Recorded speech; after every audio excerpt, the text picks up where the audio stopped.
So that's interesting. So right now you can still speak Kikuyu. Yeah, I talk to my show. I talk to my family members. To help me. Yeah.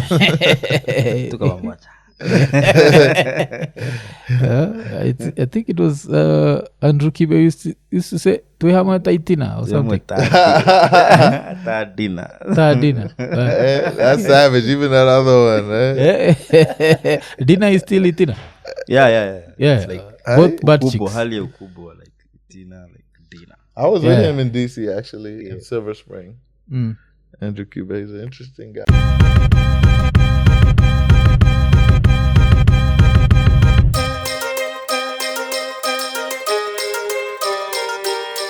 Ekonene. Episode 390 tukisema like, subscribe, hit the notification button, tell a friend to tell a friend, sindio? Yeah, and today we have King Kanja, and King Kanja has like a very interesting background because you are born in London to a Kenyan family, but raised in the US. Yeah. That's interesting because I've always like seen like your connection to Kenya, and I assumed you were born here, then like raised in the US.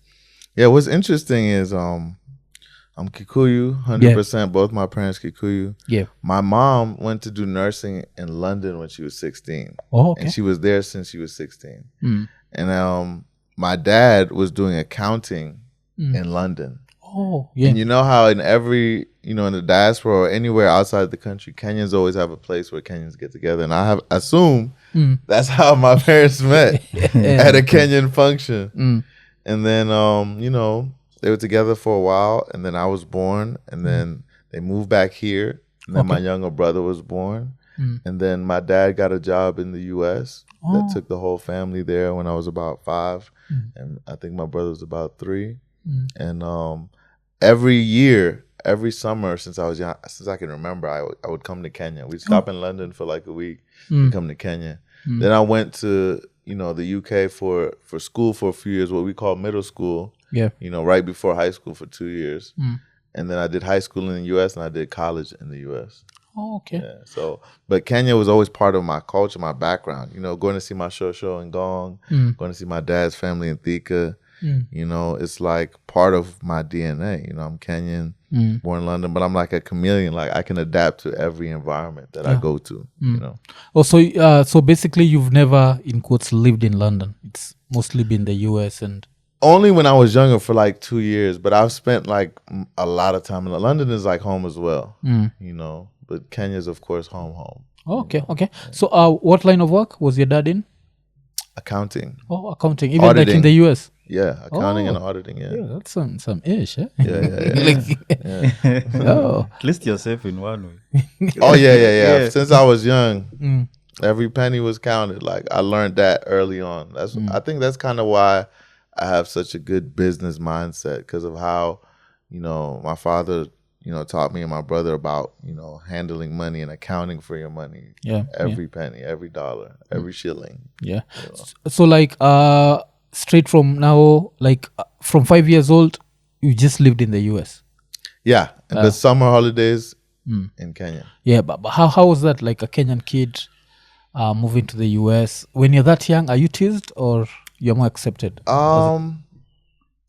It was very interesting growing up, because I was the firstborn, so it was easier for my brother because I went through all the quote-unquote hardship of what you can go through growing up. Yeah. But it was kind of like my parents grew up here, so there was no one to really tell me what to expect. There was no one to tell me what I was going to go through.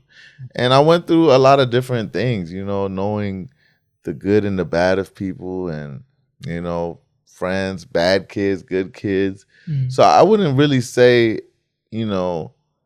I was really bullied or teased, but I did see other people getting bullied, and it always bothered me. And eventually, at some point, I stood up for certain people, but somehow the bullies always wanted to be my friends. Yeah, okay. They always wanted to be my friends. But but I guess like when I really think about it, the mindset of it, it's like, bullies comes from what they experience at home. Yeah. That's what creates bullies, just the upbringing and people taking out in their classmates what they're going through at home.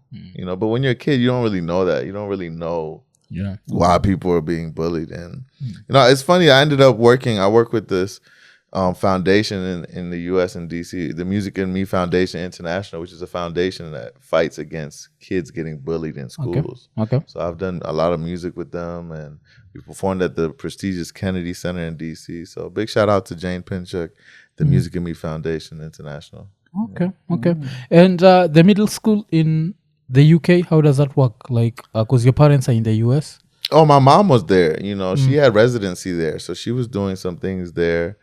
And all those years she was in London doing nursing and being a nurse. So I was there for like 2 years, and that was so interesting. Like going from being in the U.S. society to going to the British, you know, and it was I made some really good friends. I lost touch with them, but I still remember them. Yeah. And I remember like I was a basketball player, you know, so I was like the best basketball player in the school in London. Yeah. Because everyone's a football fan over there, more so than basketball. You know, I was a, basketball fanatic.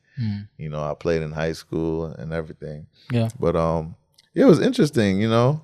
I noticed like in London, everyone's favorite food, like their McDonald's of the US, is like fish and chips. Oh. You know, like that's a big thing over there. And it was just interesting. I think that's what made me have such a diverse mind, being able to, you know, go into another country and just, you know, understand it and evolve from it and be able to just, you know, gravitate to the right people, and just like I'm able to go somewhere and find myself. I could be by myself and I will make friends, and it made me strong to now as an adult. But like I can adapt to my environment very easily, you know, and I know how to thrive in an environment, and it's ended up how I ended up thriving in music.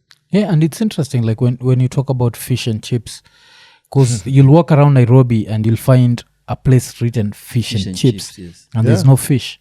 And this is even like you go to Kisumu where you expect fish and chips, it's not there. So it seems like when the colonialists left, we kept the fish and chips, but never the fish. We just kept the chicken. Colonization is real. With chicken, because even there was a song like back in the days, it was like Nyambura na kupenda, like fish and chips. Oh, and I didn't know that song. I'm gonna need to sample that. But Nyambura. Yes, and it's so hard. It's so hard to get anywhere with fish and chips. So so in London, that's a thing. Yeah, like it was when I don't know.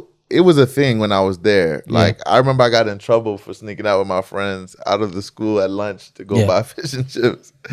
You know, but it was very interesting. But it's I'm glad you brought that up. It's kind of interesting how, like, you know, Kenya has the British system because you know, the colonization and all of that. And it's interesting how we still kind of follow some of those things. You know, we still drive on the other side of the road. You know, what's interesting is in Nigeria, they drive on the right side of the road. Right? You know, here we drive on the left side. You know, so I always find that interesting. There's a lot of things that were picked up from that, you know, but I really feel like I want us Kenyans to really free our minds, because colonization has an effect on generations. You know, and I think it's a point where Kenyans need to have their own, you know, identity.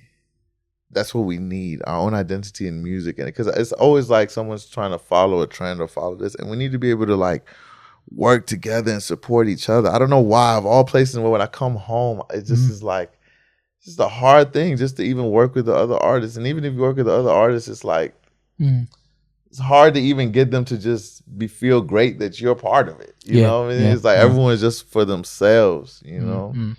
You know, and not to say anything against, I love Diamond Platnumz. He's a great artist. But I remember I'm very deep into statistics. I'm a music industry, not just a music artist. I'm in the music industry. And I was mentored by Beyonce's father, Matthew Knowles. And you know, I've been around a lot of the people, but his biggest fan base is Kenyans. Diamond. So who are Kenyan artists' biggest fan base? Still Kenyans, but not enough Kenyans. Not enough Kenyans. Still you see Kenyans, what I'm saying? but But it's like, I see more people are more excited, you know, and it really has to do with the industry, you know what I mean?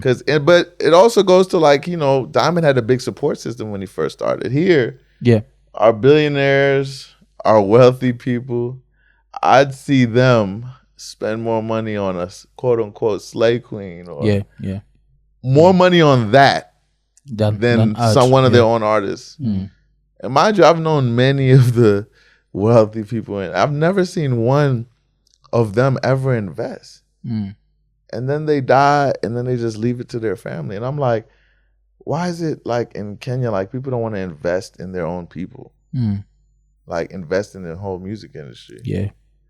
But you know, now apparently there's an investment to bring the Grammys here. Yeah, so yeah, you know what I mean? It's like there's investments to give Kenya. You know what I mean? But how we gonna bring the Grammys to Kenya? We can't even get a Kenyan to get nominated for a Grammy. You see what I'm saying? It's like we gotta build the foundation. I've tried since 2012. Like I tried. You know, I was there when Kamula was making their run. I did that Look At Me Now with Kamula. I was there. I was in LA when we were trying to host them for their nomination at the BET Awards. You know? Yeah. I've been here, and big shout out to Buddha Blaze.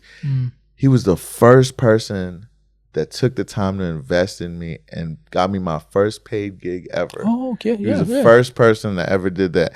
And the first Kenyan artist that ever worked with me when I was even trying to find myself was Jua Kali. So big up Jua Kali. Jua. Okay, Jua and Buddha Blaze, man. Salute. Yeah, big salute, man. So I got to pay homage to them because without them, I wouldn't have found my way, you know? And I'm just grateful that I had great mentors and great people that really supported. But, you know, after that, I could say it's bare minimum. You know what I mean? It's like, and then once you get there, you know, they say the hardest thing isn't to get there, it's to stay there. Yeah. You know, so having a great support system, and that's what I've been trying to do is give the knowledge here. Like these managers out here, these record labels out here, you know, nobody's really thinking about it. Everyone just think about their percentage of what they're going to take. They're not thinking about taking care of the artist. Yeah. It's like when an artist got to watch their back, they're not able to produce or create as freely. You know, and that's kind of why I started my own record label, King Kanja Empire, so I could help artists do what people didn't do for me. Yeah. You know?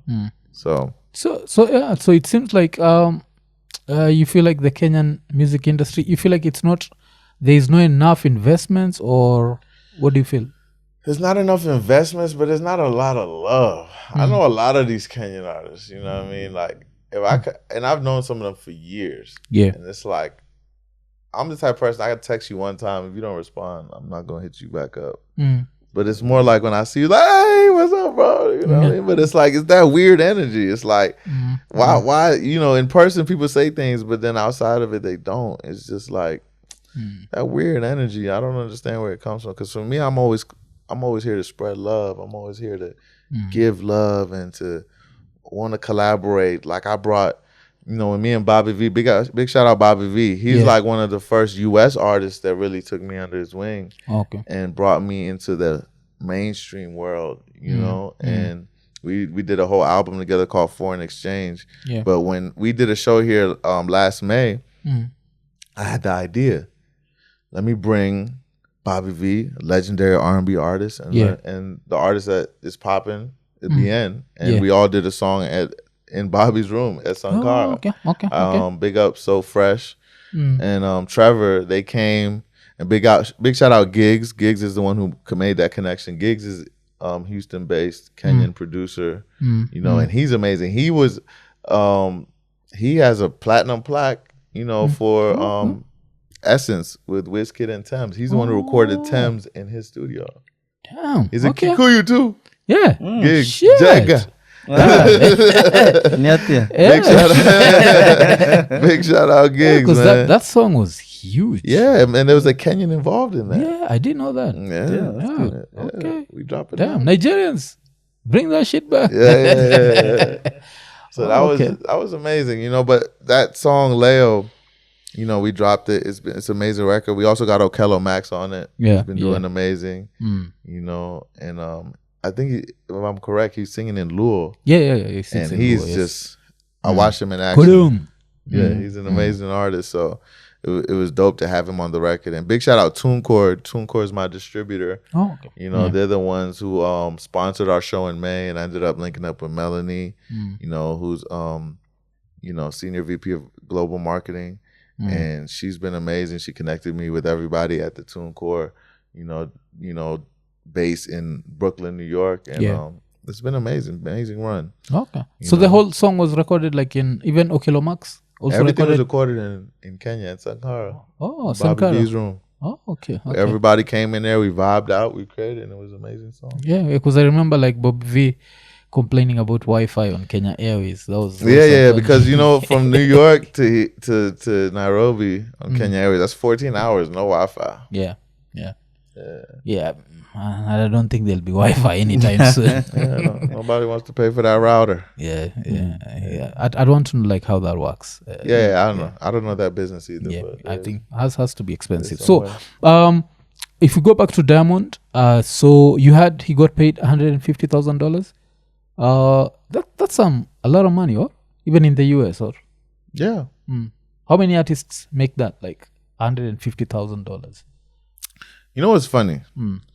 In the US, their rate is a US artist rate is way less than that. But for some reason, when they come overseas or they come to Africa, they charge double that. Oh, okay. Almost triple that. It's like the moment they step out of the country, they charge more than that. So would he get that in the US? No. Oh, okay. Okay. So in the US, like which, what's, if I want Luda on my show, I have to pay more than $150, or? Yeah, Luda's up there. That's Luda. He's a legend. We're actually touring with him. I'm touring with Bobby V in New Zealand, Australia for the Juicy Fest next month from January 6th. Ludacris is on that tour. Akon is on that tour. Akon is the big homie. So when you say like the rate is less, like what do you mean? Is the rate less for African artists or even like American artists within the US? Yeah, for African artists too. I'm really trying to understand that, because people take way less in America, but they charge so much over here. It's like, I don't understand that thought process. Who made that rule? But artists are getting paid here. They're definitely not getting paid that in the US, and I know that for a fact. Yeah. So like, which artists are you thinking about? I'm not calling out nobody's names, but let's say hypothetically they're booked for $150,000 here. They're probably getting $30,000-$40,000 in the US per show. Yeah. Okay. But makes sense. Like, but that was a lot of money. Like, because even the Tanzanians, I think they've started making the jokes, and like one of the jokes they're making is, we get paid more than you in your own home. Like, that's how much we valued. So I don't know how to feel about that, because I also feel like as soon as he leaked his 150,000, other Kenyan artists should have just pushed their rate cards. Their rate should be up. But this is what I'm saying. Kenyan artists aren't gonna get the same love at home. The Kenyan industry is gonna show more love to outside artists than Kenyan artists. Kenyan artists try to raise their rate card. I'm trying to tell you, even for me when I'm out here, I'm always gonna get low balls. I have to negotiate. They're not gonna start like, out of respect, let me give you, and not just myself, other artists, name them. You know what I mean? They're not gonna, nobody I've seen here is gonna be like, hey man, let me just bless you because I believe, you know what I mean? That's rare. Yeah. You know what I mean? But you hear about US artists in the US, they say, man, this guy believed in me even when I was just here, or when I was here, and gave me this. You know what I mean? People don't forget that. But here, you know what I mean? Because people always, out here, I see people cutting shortcuts. People trying to cut money for themselves. You see what I'm saying? But you rise by uplifting others. And that concept is what people need. You know? And have you dealt with like other African countries and like other Africans and seen like the way? Yeah, I've been to Nigeria once with my past manager. We did a show in Lusaka, Zambia, and it was me, Bobby V, and Rotimi. That was an amazing experience. Like, we got chased to the hotel by fans. Like, that was beautiful. You know, so yeah.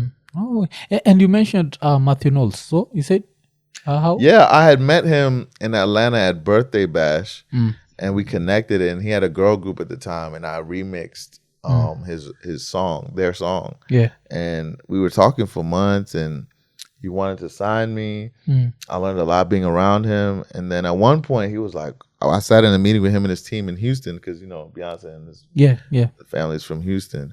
And he was just like, yo, you have so much knowledge. I would like for you to be the head of the Afrobeats division for World Music Group, which is his record label. And shortly after, he had got ill for a bit. He had got breast cancer.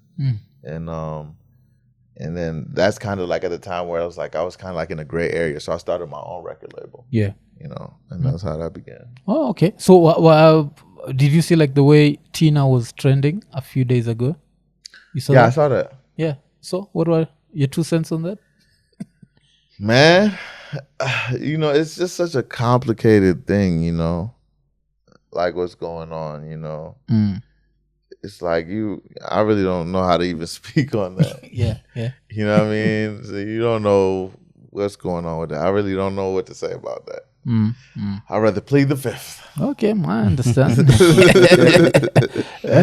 Yeah. Yeah. So a few things.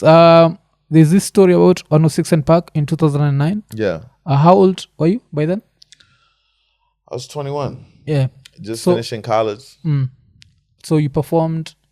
Yeah, there was a segment called Wild Out Wednesday on 106 and Park. And if I'm not mistaken, it was October 14th, 2009. And Terrence and Roxy were hosting. That was like the turning point in my career, like the beginning of it. And I won the competition in front of like 7 million viewers around the world. Oh, okay. I won by like 60-70% of the votes. I was competing against 2 other artists.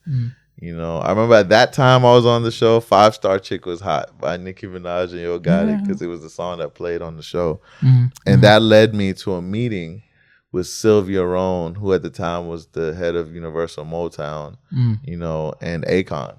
Yeah. That's when I met him, the first time. And now she's actually the head of Epic, So those who know the music business, Sylvia Rohn is like the most powerful Black woman in the music industry. Okay. And how's the industry? Because now since the Diddy thing, there've been all these rumors about rituals and all that shit. How true is that? Man, things happen. It's just you gotta. It's all about what you're willing to sacrifice. I've never been willing to sacrifice myself or my soul, but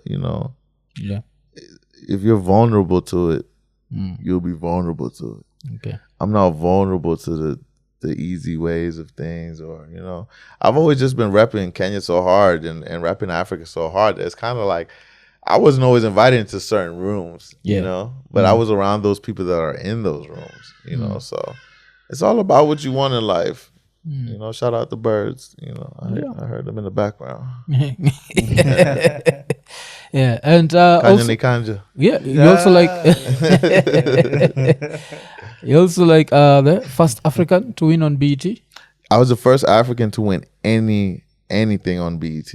Yeah, and that was the starting point, because on the screen 2009, and on the screen, instead of me saying like, a lot of Kenyans go to the US and start representing DC or Texas or whatever, I made sure on the screen it said from Nairobi, Kenya. Oh, okay. And that was the turning point. That's how all the Kenyans were able to see that around the world, and that just kept me on a legendary run. Yeah, because I think that's such a Kenyan thing. Like even when someone dies, like a dad dies somewhere, you'll see when they're writing the people, they'll be like, Joroge from Brooklyn, and he from what? Kanja from DC. Yeah. Yeah. I think it's just a Kenyan thing. Like, Plus, I think another thing that people say is when Kenyans go to the US, like we assimilate and we adjust and we are like compared to Nigerians. What do you feel about that? And is it a good thing? What? Like we change, like we switch up so that we try to just be, under the radar. Like before you hear me tell you like I'm from Kenya, you won't know I'm from Kenya. Maybe from the accent, you'll know, but I won't come out. But the Nigerians, they're so proud. Like everywhere they go, it's Nigeria. I mean, I'm Nigerian. Right. That's what I'm saying. That's why, like, as proud as I've been to be from Kenya, like I was just talking to my big homie Wyclef, and he was saying that he's watched me represent Kenya and Africa in the US. That's what I've been known for. Like I've been pushing it, but I'm like, as hard as I'm pushing Kenya, I would like to see Kenya pushing for me. Yeah. You see what I'm saying? And Kenya should be pushing for Kenya more than anywhere else in the world. Because what is there not to be proud of? Yeah. You know what I mean? It's like Kenya, I feel like Kenya's only proud when there's an argument. Yeah. Someone tell Nigeria. Yeah. Some sort of, or a soccer game or something. That's when the Kenyans come out. Yeah, we're really good with that. Yeah, but I'm like, why is it not when everything is positive? Let's be proudly Kenyan. Yeah. And then, okay, as now, like a Kenyan in the US, there's this thing, Trump. I saw Trump is saying that he wants to end birthright citizenship. How possible is that? How probable is that? Man, one thing I've learned about Trump, man, you don't ever know what's going to happen. Yeah. You cannot predict what's going to happen, but he's in position. When you as we know, when you're the president, you can do and say what you want. You know, and he got influence. Like, people really thought he was not going to be president again. Yeah. You know, as much as you may not have wanted him to, you know, if you know how the powers that be work, you know, you already knew. Yeah. So if that was to happen, how do you think it would affect? Because it means like every new kid born to an illegal immigrant would not be American, yes?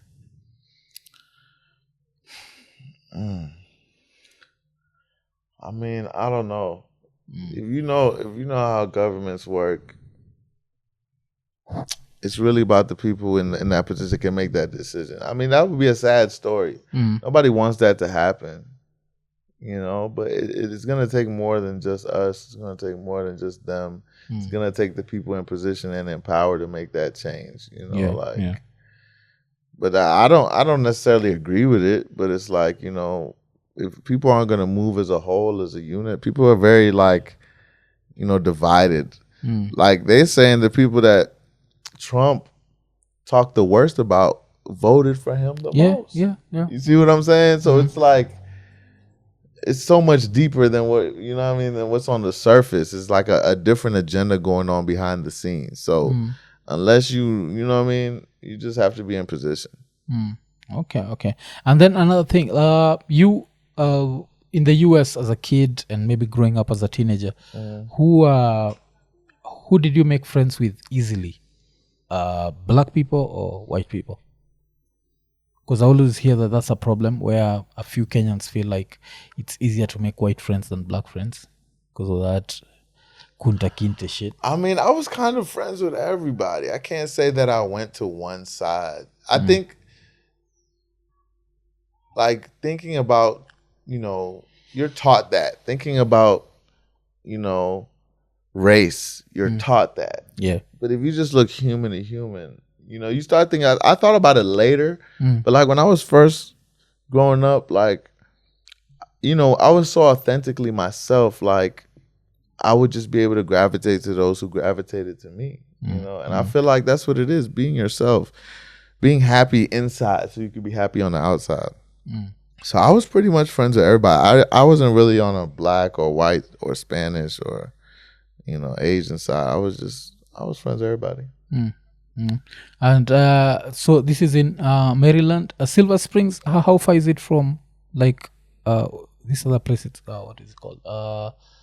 Baltimore? How far is it? Yeah, Baltimore is like 45 minutes from Silver Spring. That's why they call it the DMV, DC, Maryland, Virginia. Baltimore is in Maryland. You know what I mean? So Silver Spring is in Montgomery County in Maryland. So, you know, Baltimore is like 45 minutes out. Okay. Because Baltimore, like, we know it from The Wire. Yeah. So how different is Silver Spring from? Oh, completely different. Baltimore is its own world. You know, some great parts of Baltimore. You know, some interesting parts of Baltimore.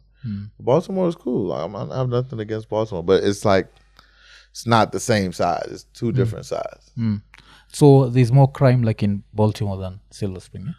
I don't know. I don't want to say. No, because I always read, like, because there are places that I know that I just read about, like the South Side Chicago, and I'm like, I don't want to go there. Yeah. I mean, there is crime, you know, but you understand, crime is based on how society lets certain people be. Like, I really feel bad for the way the black community has been dealt with over time. Yeah. And you can still see the effects of that today. So you can't even blame Baltimore. You can't blame, you know, it's just based on how the cards were dealt. And sometimes the cards weren't dealt fairly. You know, and where cards aren't dealt fairly, it's crimes. It's messed up why in the hood you find a liquor store, Chinese store, a bonds place, jail bonds place. You know what I mean? Yeah. Compared to things you're not going to find in other areas, you know, so you kind of know where you're at. You see a liquor store in every corner. Yeah, I know. You know, because liquor numbs the pain. Yeah. You know? It just pushes the problem down, and you forget how to deal with it. And also now, if you to go back to your childhood, so your dad is Kanja, or that's your name?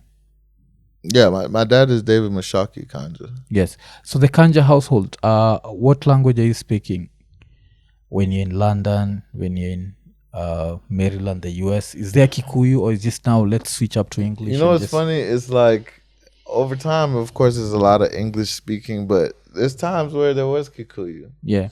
Me and my parents never really talked Swahili to each other. If there was a language that was spoken, it was either English or Kikuyu. Okay. Yeah. So that's interesting. So right now you can still speak Kikuyu, Yeah, I talk to my shosho. I talk to my family members. To help me. Yeah.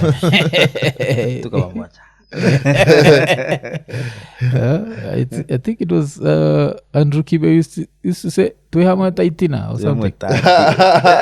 Tadina. That's savage. Even that other one. Dina is still Itina. Yeah. It's like both bad chicks. Hali ukubwa, like Tina, like Dina. I was with him in DC actually in Silver Spring. Andrew Cube is an interesting guy. Yeah. When he was in the US. Yeah, he has a different mindset. You know, you need those people in society that will challenge your thoughts.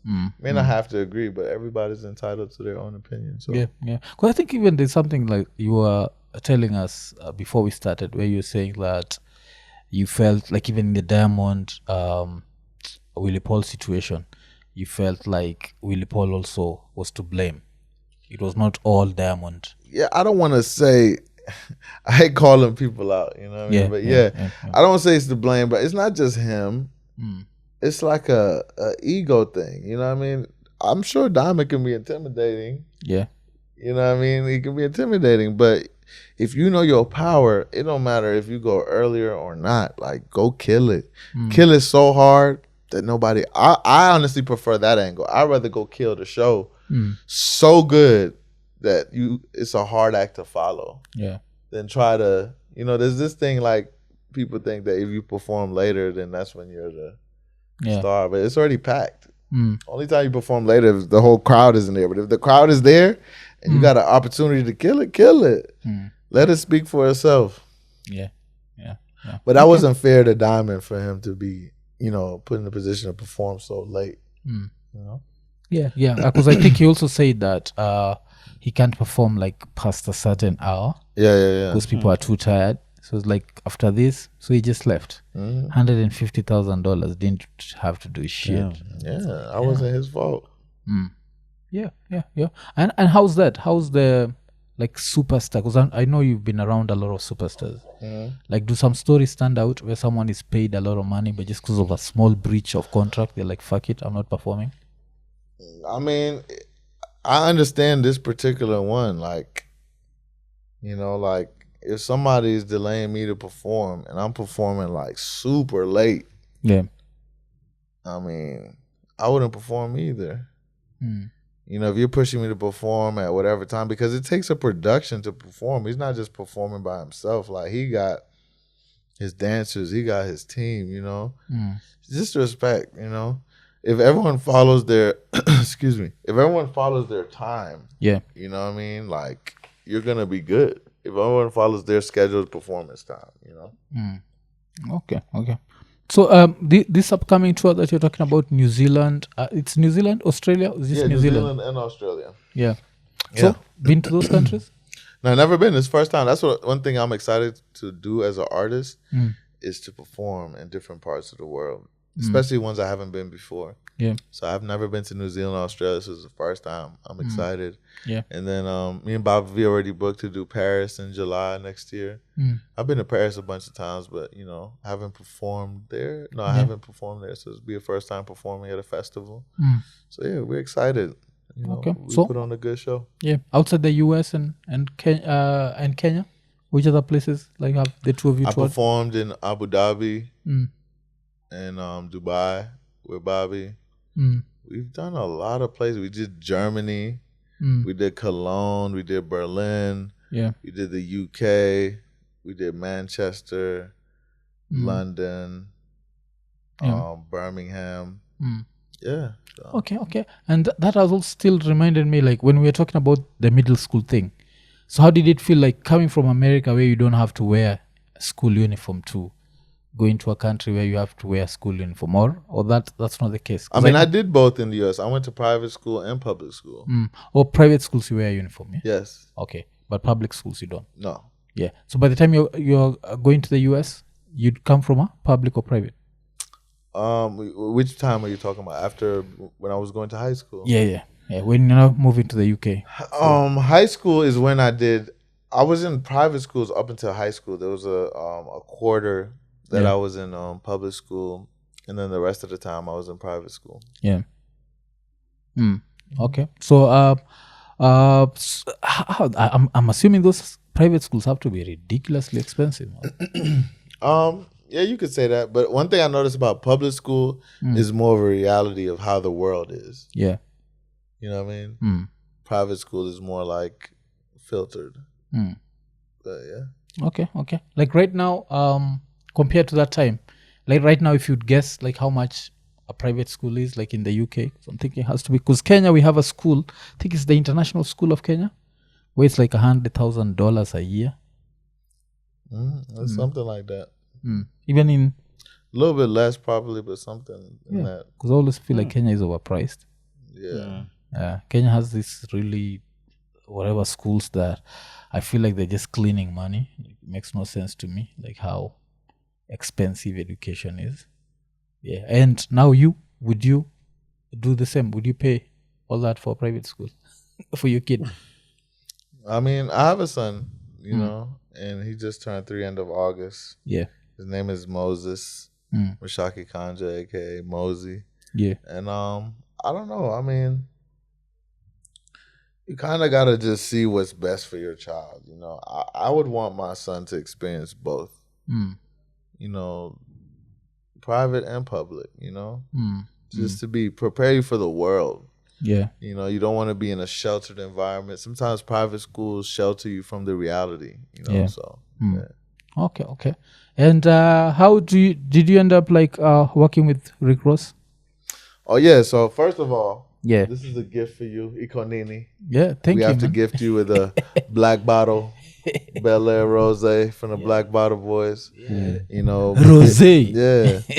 Big shout out Brett Barish. Big shout out Ricky Rosé. It's funny. My tour DJ Joe Cat Daddy in the U.S., #1 African DJ in the U.S. Yeah. He's supported me. He's the only one that really supported me in the D.C., Maryland area. He's the first African DJ on the radio on 93.9 WKYS.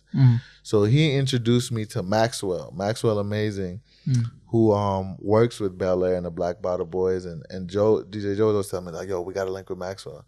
I linked with Maxwell, and he's the one who linked me up with Bel Air. And he's the one who linked me up with Audio Mac, and we've just been working together ever since. Okay. Like, you know, they brought excuse me, I don't know what's going on. I'm gonna drink some water. Yeah, it's okay. Nairobi been taking off a lot of my energy. But since I've been working with Bel Air and the Black Bottle Boys, they've taken me in really close, and you know, of course, Rick Ross is part of that umbrella. And big shout out Brett Barish. He's the CEO of Sovereign Brands. You know, he's the one who sold Ace of Spades to Jay-Z. You know? Yeah. And he's the one who really is like a, you know, innovator, you know, for these brands. And, you know, he's been a really good, you know, mentor, and we talk, you know, frequently via email. Yeah. Shout out Bree, who's the head of marketing over there. And shout out Charles, who's the head of for Africa for Sovereign Brands, and Boom Boo Rum. You know, we have a lot of different brands under the umbrella. Yeah. You know, but it's been amazing. Like, Rick Ross is super cool. He always shows me love on my page. Yeah. You know, he's always reposting a lot of stuff. We're actually working on a Afrobeats Africa album with artists from all over the world. Okay. With the whole Black Bottle Boys, Bel Air, Black Bottle Girls. So yeah, we're looking forward to that. Yeah. So who apart of the Black Boys, the Black Bottle Boys, Rick Ross, you, who else is in that? There's a lot of people. Diamond used to be part of, you know, I think even Calligraph at some point. I think so. Okay. Yeah. You know, there's a couple people. Mm. Can't think of anyone off the top. I know Khaled was, you know, Okay. is one that's rapping. But there's so many different artists now, like, you know, beyond the ones I know. You know, but yeah. And also, like, I'm checking out the Balenciaga, and it reminds me of, you know, Joho, the Kenyan politician. So he was on a show and he was wearing Versace, and I remember, like, I did a short reaction video to it, and I was talking about the fact that I don't feel like American politicians do that. Do they, like, show up in shows wearing? No, like, they don't. They're very standard suits, tie, dress shoes. I've never seen an American politician go outside of the scope. Hey, so big up to Kenyan politicians. Kenyan politicians will take it a different way. Yeah. But how do you feel that the people would react? Like, if an American politician showed up in Gucci and even if it's their own money, and I don't know at that the time reasons. talking about it. I know you can't afford your food, but shit, I'm wearing Gucci. So fuck I don't know you. the reason to do that for a politician unless you're just trying to use that to connect with the youth who are very into the brands. You know, so I really don't know. I can't really say, but I mean, if you're just hanging out, I get it. But to publicly be speaking, like, you see, brands, artists, we have to have brands, we have to have associations, we have to have, you know, that public persona. You know, but politicians are for the people. Yeah. You can't be for the brands and for the people. You know what I mean? Yeah. So that if you can read between those lines, you can kind of figure it out. There's a reason why you'll never see a politician in the U.S. doing that, because you're not promoting a brand. I'm a brand. Yeah. So I'm going to be wearing other brands that promote my brand. Yes. You know what I mean? So Yeah. if you look at it like that, you know, politicians are for the people. So Yeah. Okay. Yeah. So Balenciaga, I'm assuming this is a lot of this is a lot of money, man. Like, hey man, when you're in the industry, you get a lot of great connections, hookups, gifts, access. You know, they're just so comfortable. I love, you know, I just want to be comfortable. This is an interview where, you know, it's IKONINI. You know, you gotta relax a little bit, you know, and be like Balenciaga, Icon. You got Bel Air, Drink. Balenciaga, King Kanja, all of that. Let me pass the drink to Ian before you. Yeah, before you pop it. Yeah. And so there's also the story that Afrobeats is really becoming big, like, in America. It's become massive. The record labels right now signing Afrobeat artists before they even sign hip hop artists. Yeah. Afrobeats has become like the new R&B. Because Afrobeats is basically R&B melodies with African drum patterns. So yeah. Afrobeats is on. It's up right now. And how's the audience? Is the audience just like Africans in the diaspora? No, or it's everybody. Or you have even like Americans? It's everybody. Everybody. Okay. We need more Afrobeat stars. I was with DJ Envy from me and DJ Envy went to the same university, Hampton University. And we were in Vegas for a gig. And he's on the Breakfast Club, and we were talking. He was like, yeah, there's Davido, Burna Boy, Wizkid, and Tyler, but that's not enough. We need more. Yeah. We need more African stars. We need more Kenyan stars. We need Kenyan stars to become global stars. You know, we can't be satisfied with mediocrity. Like, we gotta. Yeah. So, what do you feel we do different in Kenya? What do you think we can do different to? I mean, it takes money to make money. That's why I said the whole investment thing. We need people to, you know, to invest. Yeah. Okay. And like, having been in that like system, I see that there are even art high schools. How does that work? Who's at high schools? Like art, like you can go to an acting high school. Yeah, there's high schools for art. There's high schools for music.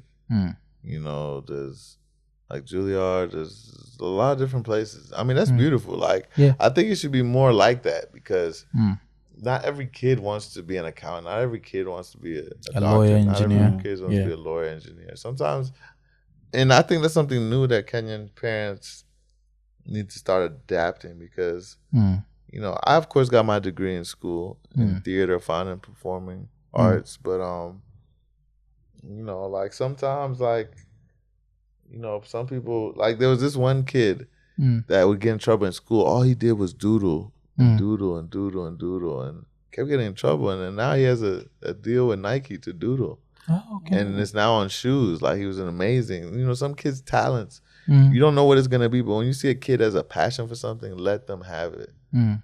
Let's see how far it goes, because you never know. Yeah, it could be the one to change the family and the generations to come lives. Yeah, because I think I also saw something close to that where they were talking about how, was it in the 90s, parents would knock on the door and tell their kids that playing that game won't take you anywhere. And then we ended up with the biggest streamers in the world. The what is it called, like Show Speed or something? You know, there's Kai Cenat, there's, you know, yeah. So people are making like a lot of money from gaming, and just being streamers, and that was not a thing. Yeah, like back in the days. So yeah, you have that, and because I've seen here like this is Glastonbury. This is in the UK. Glastonbury. That's in the UK. Yeah, Kanye. Like Kanye and you get to interact with him. No, I didn't. But Kanye and Kim were the main performers that year. I remember. Well, Kanye was, but she was there with them. But I got a chance to interact with Skepta that year. We was in the cafeteria together. Forgot Michelle Montana from Trinidad and Tobago. Yeah, it was dope. It was a vibe. That was an experience because it was like, man, hundreds of thousands of because those white people, more than only black people were the performers. Yeah, I didn't see any black people in that crowd. They were there. They had a nudist area. They had some machines spitting fire. They had physicists playing with water. It was wild. Interesting place. Okay. Which year was this? Oh my God, this is a while. I can't even tell you what year. I'd have to really dig back. That's the European gig. Yeah. It's the UK. The UK one. Yeah, I think it's even covered live on BBC if I'm not wrong. Yeah, but it's huge. Yes. No, it's massive. So they have that culture, and now there's also this American culture and American attitude of work hard. You know, like it's always like you can never outwork me and that. And so I wanted to ask you, like, what you feel about. I was reading this story that Tokyo has introduced a 4-day work week, and to help working mothers. So do you think this would work in America, like a 4-day work week? Because I think America has even like a 7-day work week. Or you said how many days? 4 days in Japan. Monday to Thursday. For what? For who? It's just to make sure that, because there's low infertility, so the population is really dropping. I think people are overworking, no time for fucking. They're like, you need to stay home and see. Wednesday, Thursday, Friday. Yeah, you need to stay home and see. Yes. Yeah, working. That 9 to 5 concept is a condition. Like, it's conditioning. Yeah, I wish more people would get out of that 9 to 5 concept because it frees the mind. You know, I understand for doctors, like people who are helping people. Yeah. You know what I mean? And helping society. But it's really a mentality, you know, and I wish more people would become entrepreneurs and free your mind, because when you have time to do what you want to do when you want to do it. Now, I understand sometimes the narrative is different where you have to work to support your family and all that. But I'm saying the goal is to eventually get out of that. Yeah. You know, so I like, that's a good concept to decrease that time. You know. Yeah. So never worked odd jobs in the US? I mean, when I was in college, I worked. My mom hooked me up with a job to work in a school program from like 6 a.m. to 7. I was making some good money, but other than that, I've been in the field. I put 110 into being in music and being a music artist, and you know. Yeah. Okay. Because and you talked about like college. You studied theater. Yeah, theater, fine and performing arts. Yeah. Okay. Focus on theater performance. So, did you try to pursue that, like acting? Or I'm kind of getting back into it, but the theatrics of it, I use in music. I use in you know, performing on stage. So how's that? How's like a typical day in an art in an acting school? Because no, that's something we don't have here. So it was very interesting because we had, acting 1, we had acting 2, we had a whole bunch of different things. And it just helps you free your mind, just being able to tap into different characters and different mindsets. So it was quite interesting, but it helped me become a greater personality. So now with the different types of acting, do you have like different teachers? Because I hear there's something called method acting. So like method acting is where you chill with someone till you get their mannerisms. Yeah, I'm more of a method actor. Like I have to be in an environment to become. There's a book they gave us that I never forgot. I still have it. It's called the Stanislavski system. And that is a guide on how to become really good at acting, especially in theater. Okay. Pick it up. Yeah, okay. And then now here in music, of course you have, it's King Kanja music, eh? So King Kanja Empire. King Kanja Empire. So, and there's King Kaka Empire. That's yeah? the 2 kings and the empire. So, it's funny, but I knew him before that. Yeah. Before he was that. What was he Rabbit. before that? Yeah. Yeah, he was Rabbit. Yes. Yeah. I wonder what made the name change. I think he says he outgrew it, eh? He outgrew the name Rabbit. He felt like it was too, Yeah, Rabbit is fast. Yeah. So How you say rabbit in Kikuyu? Boko. Oh, okay. Oh, it's Boko. Boko. Okay. I'm gonna understand Sugura. Sungura is Swahili. Swahili, yeah. Oh, okay, yeah. Kukijaka is what? It's Apuoyo or something. I think it's Apuoyo in Luo. It's on some shit, eh? Yeah. Apuoyo. Apuoyo. Okay. No, yeah, you have to get not Apuoyo. Yeah, so with King Kanja Empire, which artists are you looking at? Kenyans, Americans, or just from all over the world? Like all over the world. You gotta have as much passion for it. Like where you're willing to do whatever, like the passion and also knowing like there's no plan B. Like this is it. This is who I am. No matter how long it takes, no matter what it takes, I'm gonna do this. And that's the artist I look for. Yeah. Okay. Because we had like a producer for Sauti Sol. It's called DTX, and he was talking of the way like right now American labels are coming to Kenya and they are signing artists and talking about signing bonuses and such. How is that? Like now if you're running King Kanja Empire, how do you make sure that if I give you a signing bonus, I'm going to at least be able to recoup? Well, you see, if it's a signing bonus, you don't need to recoup that. If they give you an advance, that's what's recoupable. Oh, okay. Yeah. Signing bonus is like on top of this. This is just for you signing with us. This is what you get. But that could be different depending on how it's written in the contract. Yeah, okay. You have to watch out for those words of recoup and all that in the contract. But yeah, if it's a signing bonus, take that. Okay. Because I thought, it seems I didn't know. Because Kenya, we have the thing where you just sign to a record label and there's no monetary exchange. Does that happen in the US also? But see, that all has to do with the contracts and who's doing the accounting. There has to be somebody doing accounting for the label. And what happens is like, that's one thing I love about TuneCore. It's like they have a way where you put an email for each person who's getting the royalty split. And then they also have publishing, but it pays everyone directly. So you don't have to have someone do accounting. So the problem with accounting is like when you have a record label and you're using a distributor, it only pays to that one person or that one label. And then the label has to come and do accounting and then pay each artist, writer, or the splits or whatever the splits is. And that's 9 out of 10 times where the mix-up happens. That, nobody's getting paid. I swear every person I hear out here did not get paid. If you're not the person releasing the music, more than likely you're not getting paid. Okay.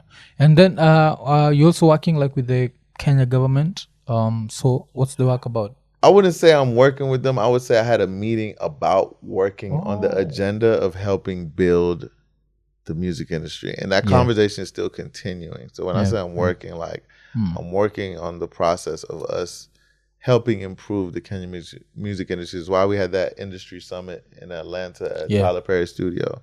And if you go on my page, King Kanja, KINGKANJA, you'll see the video where I'm speaking in front of the former U.S. ambassador to Kenya, Meg Whitman, who just stepped down. Yeah, she just resigned. I don't know. Yeah, I think it's I read somewhere that that's the tradition. Like every time a new president comes in, everyone else has to resign. You don't wait to get fired, you just resign. So even the South Africa to the US resigned. So it's just a tradition. Yeah. That's a crazy tradition. I wouldn't follow it. Like, I'm staying here with the new team. It's aim for the pen. Yeah, I'm like, shoot. Yeah, because there was also the story that they actually pay for it. Like if you want the ambassadorship, you have to pay. I don't know how true that is. You had that? Like, because Meg is a dollar billionaire, yeah? Yeah, I was about to say, she's a billionaire. I think she used to be the head of HP, if I'm not mistaken. Yeah. HP. Yeah, I had a chance to meet with her and talk to her. She's vibe. Billionaires always got this presence with them. Like, hey, just... Yeah. So when the protests were happening in Kenya, you'd already gone back to the US, yeah? It's funny. Me and Bobby had just done the show. The day before I left for Kenya, I had that meeting. Yeah. And then the moment I got back from doing the show here, we just missed that whole everything going on. Yeah. So how was it just watching it online and seeing like the way the streets were packed? Because the streets were packed, man. Hey, big up them Gen Zs. They gonna put the word out there. They made other countries out here jealous. Other countries are like, hey, I wish our people would stand up like this. But see, that's what I'm saying. Kenyans stand up when there's conflict. Yeah. Kenyans are gonna stand up, but we need to also do that when there's no conflict. You see what I'm saying? It shouldn't be we only come together for conflict. Then it's like conflict is what keeps us together. Yeah. You see what I'm saying? It needs to change that narrative. But there's a reason for it. I mean, it wasn't like there wasn't a reason for, all of that. There's definitely a reason. Yeah. So Kenyans are like, hold my beer type of people. Like he said, what about me? Or they say, what about you? What they say, what about us? We unite for battles. Hold my beer. Yeah, you know what I mean? And the Uhuru campaign, because I saw something like close to that. You are involved at some point. Oh yeah, I performed for the final election rally at Uhuru Park for the second term. I think it was about 100,000 people. That was an amazing experience. Oh, this is in 2017. Yeah, big shout out Jay Maturi. That's my big homie. He put me on that. Oh, okay. So ever met Uhuru? No. Okay. But we've been in the same area, but like we've never actually like. Okay, but you met Ruto this other time. Yeah. Like in ATL. How was that? Like, that was a great experience. He's the first president I've seen with a full hairline. Like he goes to get a shape up. Yeah. He got good hair. Are you sure? Because the images being shown are different. Like, I don't know. I think that job is stressful. Oh, running a country is stressful. You gotta deal with your core people, your cabinet. Yeah, you got a whole country to look after, and when the country ain't happy, it's no joke. You saw Obama; he went in there with black hair, came out with gray. Yeah. It's tricky. And then there's something we were talking about last week, and I want like your opinion on this: the passport bros. The passport what? The passport bros. You know them? The passport bros? Yeah. The Kenyans? You don't know about them? No, it's like it's mostly Black Americans, yes? So it's Black Americans who move from the US to come to like African countries. And the main reasoning is American women have become too masculine. Oh yeah, I've heard about that. I didn't hear it in reference in Passport Bros, but I did hear about this story, yes. Yeah. So that's what they call themselves, the passport bros. Because you know that American passport, you can just wake up and be like, shit, I'm going to this country, and you just show up. Kenya, you can't do that shit. You're like, So what do you feel about that? Like, are American women too masculine? Because you've lived there for, like basically all your life. I mean, America has made it so women have become so independent that the mindset is, I don't need a man. Yeah. I could do it myself, and I think that kind of messed up the family structure. Like here, one thing I will big up for Kenya is we still hold a strong family structure. Women still have a form of being submissive to their man or letting their man be a man. Yeah. You see what I'm saying? And I feel like that's what they mean by like it's harder out there because women are so independent. Like, like here, a woman will fight for you, Yeah. cry for you, be jealous. Jealousy. Sometimes you need to feel that someone will feel jealous of you, or better like, I don't even care. Yeah. Is it to the left? To the left. Right. But yeah. Okay. But I mean, there's some good women in the U.S. too. So I'm not gonna say like there's not great women there, but I'm saying that mentality is very big over there, where women don't feel like they need a man or they don't want to be submissive to a man. And I feel like it's important to find a significant other, to have a relationship and to find love and commitment. It's very important. Okay. So why do you think also like the red pill movement at some point was very big in America? I feel like right now it's on the decline, but it was, the red pill movement? The red pill movement, which one? Basically the masculinity channels where they're like, for you to be a man, you have to do 1, 2, 3. 1, 2, 3. So even like there was one controversial one that I saw last week? Someone was disrespecting people, saying that if you earn less than $100,000 a year, you're not good enough you're not masculine enough to have a woman respect you. So what do you feel about such channels, like in the US, because they become a thing? Yeah, I mean, I don't know. I don't feel like someone should value based on how much you make. It should be valued by who you are. And but it is important to make money because you need money to sustain your life, to take care of your family. But I feel like, in a household, there should be people pulling different things to create it. It should be everyone has each other's back. But I don't believe in that narrative. Yeah, okay. I guess that's why they're on the decline, yeah? Like, lastly, I wanted to hear like your opinion. Did you hear about the guy who jumped like at a judge? So this happened, I think this was last year. I think we talked about it on the podcast. It was in the US. So even the CNN headline was, man who jumped a desk to attack a Nevada judge in the courtroom is sentenced. So he was sentenced to between 26 and 65 years. And basically I just wanted to know like about this, how would I put it? Like this tough guy attitude in America.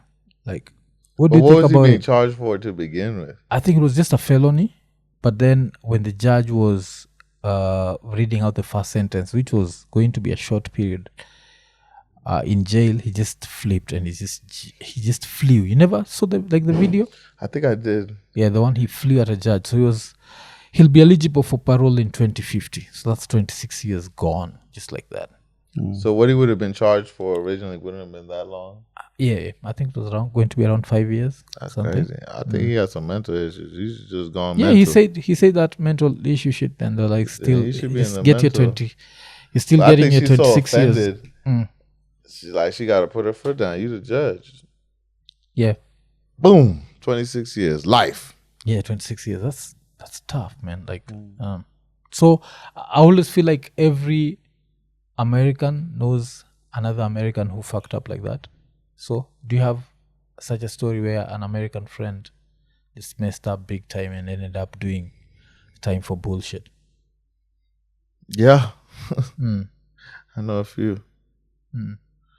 I mean, you got to just make decisions, good, smart decisions. Like, there's ways to hustle right, to make money right, to do things right. But if you want to go that far off the Richter, there's consequences for your actions. So you just got to pick the best action.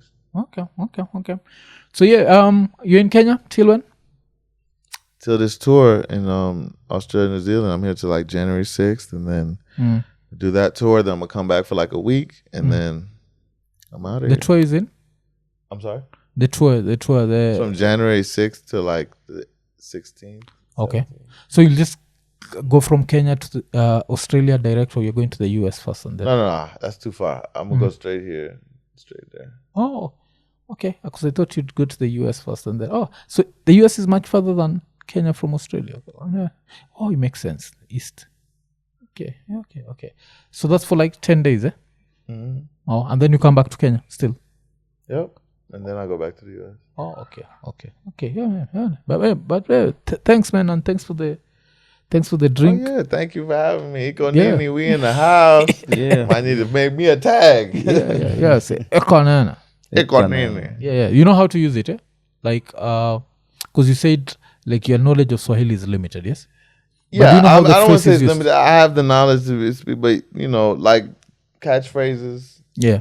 So you know how to use IKONINI, like in a sentence. I'd like for you to give me an example. Yeah. Shit, because it would mostly like if I was to quote, I'd quote two people. So there's the comedian MC Jesse. You know him? There's a comedian called MC Jesse. So he'd been challenged by MCSK. So I guess maybe it's because of the MC. So they challenged him. You know MCSK, the Music Copyright Society of Kenya. So they told him, you have to pay this amount of money to do your stand-up show. So he was like, Silipi, IKONINI. I'm not paying IKONINI. Understand? It's like affirming your statement regardless of the reaction. Yeah. Like you still stand by what you say. Like what it is or what Yeah, it Yeah. is. You're like King Kanja. I'm like a best. IKONINI, like what is it? Yeah, Like for real? Are you for real? Like it's kind of like saying that. No, or even you can say like, Bel Air is the best drink. IKONINI. Yeah. Like, yeah. I said it. Yeah, I don't care what you think. Like, Yeah. Yeah, like what you gonna do about it? Yeah, it is what it is. Yes. What There you we gonna- go. It is what it is. Yes. It is what it is. What you gonna do about it? I think that's it. That's captured in just that one phrase. Like, IKONINI. It is what it is.